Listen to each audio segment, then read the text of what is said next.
day, guys, and welcome. You're here with myself, Jillian, and Tina from About IT. Previously, Tina has touched on her 7 tips when preparing for an interview, and today we're going to cover the other end of the stick, whereby Tina's going to explain or share her opinion on how employers should be prepared for interviews. Tina, over to you. Thank you, Jillian.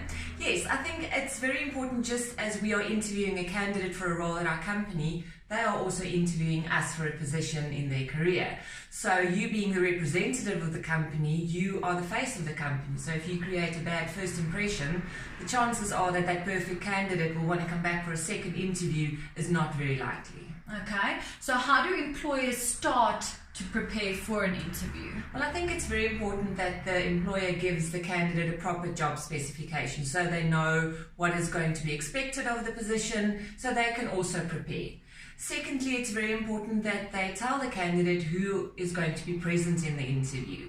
You know, if he thinks that he's only being interviewed by the HR manager and he pitches up and there's a whole panel of people, it's very nerve-wracking. So give the candidate the names of the people, the designations, so they can also go onto LinkedIn, do some research and prepare appropriately. Also, I think it's important that you prepare a list of questions and decide before the time who's going to ask the questions. And then lastly, have a copy of the CV in front of you that you can just refer back to. Okay, so what happens from the moment someone walks into the building and they're at reception? Well, firstly, I think it's very important to offer your candidate something to drink. They're going to be nervous, and nervousness leads to a dry mouth, and you don't want that.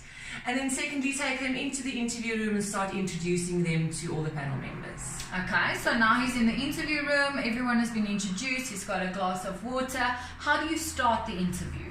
I prefer to start the interview with some light questions, some light-hearted conversation about, you know, how was the traffic on your way here? Did you manage to find the place okay? And then go into explaining the format of the interview. So normally the HR person would be responsible for asking the questions about your general interest, go through the CV, etc. And then the line manager would be asking the technical questions, and at the end of the interview, we will then go and give you the opportunity to ask your own questions.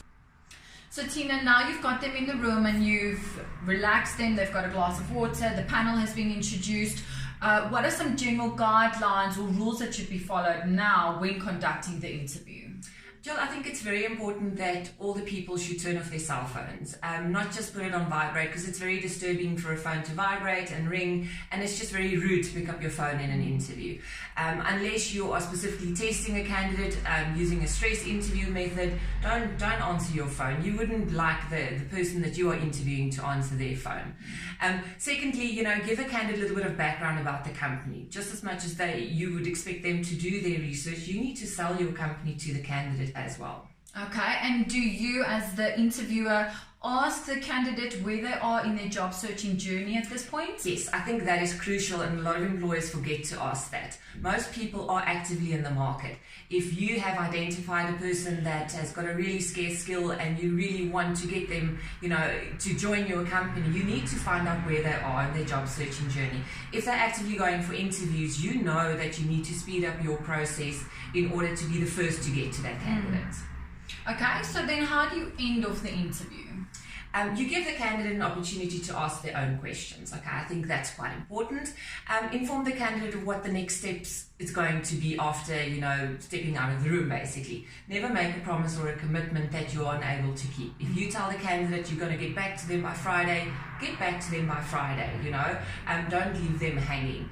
And then walk them to the door and see them out. Don't just let them, you know, try and walk the building and try and see if they can find their own way out. Great. Tina, you've gone through the whole process of explaining to the candidate how to prepare, explaining to the employer how to prepare. You've had the interview and you've closed off. Are there any extra tips that you'd like to add?